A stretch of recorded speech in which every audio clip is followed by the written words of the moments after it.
This EMF-390 was sent to me to review, and this is by far my favorite display mode, but there's a handful of other modes as well. So we're going to test this with a signal generator, a radio, and my AirPods. So this device will measure electromagnetic fields, electric fields, and radio frequencies. And this display is by far my favorite because it shows all three at the same time, and you can just click this button here to rotate through each one. So whichever one is active shows the number in bold here, the measurement, there's the unit right there, and you'll have a sliding graph at the bottom. So it'll also summarize the strength of the measurement between low, medium, and high, and it will provide an example of the types of things that would provide that level of EMF. But notice if I key this radio, even if we don't have RF set up as the current active one, it shows it blinking and it shows the level there. So that'll indicate to me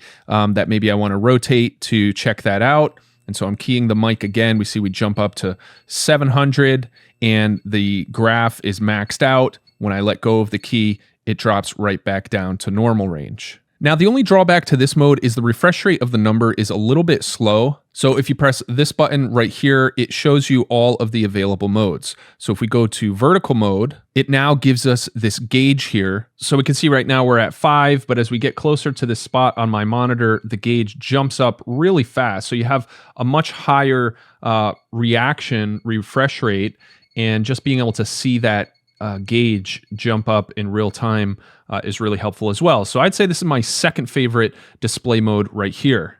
And in this mode, you have electric fields on the left and EMF on the right. So if you press this button right here, it'll change and show electric fields, but you'll still get the bar on the right-hand side. So I've got a little power supply under my desk right here, and you can see it reacting to that pretty quickly. You can also toggle to RF mode with this button right here, and it'll show you the most powerful signal at any given time. So right now it's showing at 462 megahertz.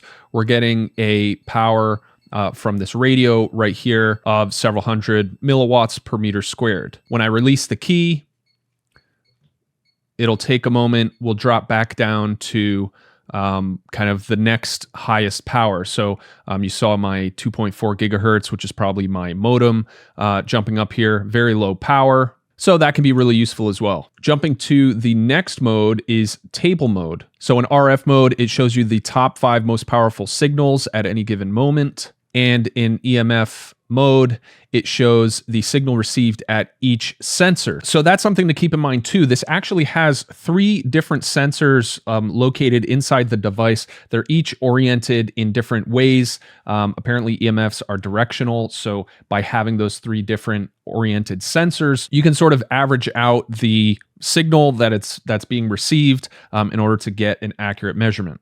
The EMF graphs mode will show you the last 45 seconds of EMF activity, with the current level being shown on the right here. And you can toggle down to the XYZ so you can see the past 45 seconds of activity at each sensor. Now the next mode is the RF browser mode.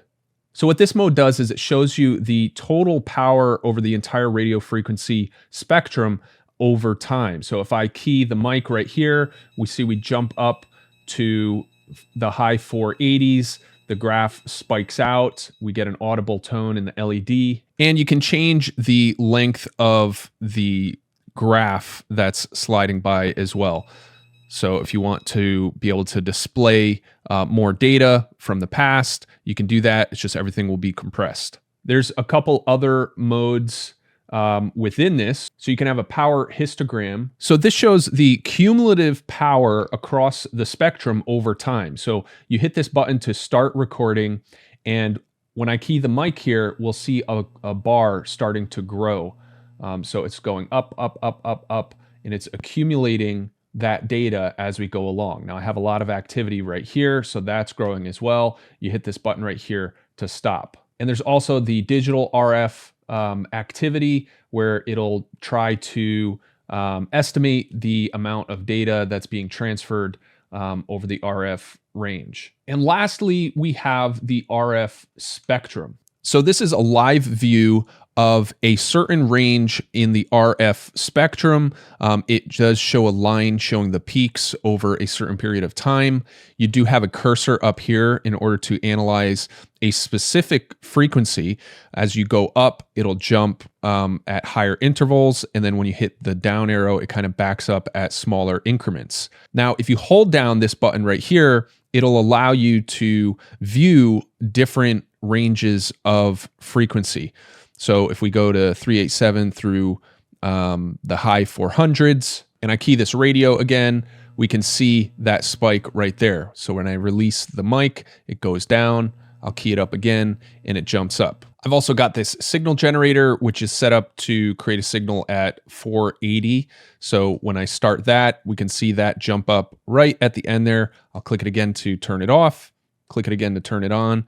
And so you can see the EMF-390 picking that up really nicely. Now, the other thing that's really cool about this is it has internal logging, so you can save your sessions and analyze that data on a computer or something like that. It also has a USB-C jack for charging the included 18650 battery, and that allows you to connect it to the computer and use software to read the sensors on the device. I think they could have invested a little bit more into kind of the ergonomics and form factor of the device. It's just a brick. It's like a rectangular brick. They even recommend, holding the device really low in order to not create interference with your hands and kind of touching it. That literally, like, this bottom inch is where they recommend you hold the device. So I feel like they could have put a little bit more ergonomics into this to make it a little easier to hold. And the buttons are really simple too. But other than that, I really like the variety of visualization that they give you, so you can really kind of get the exact data you want, whether you want to view data over time or are you really looking for that real-time quick feedback, and the all-in-one mode where you're seeing everything together. All right, so that's my overview of the EMF-390 by GQ Electronics.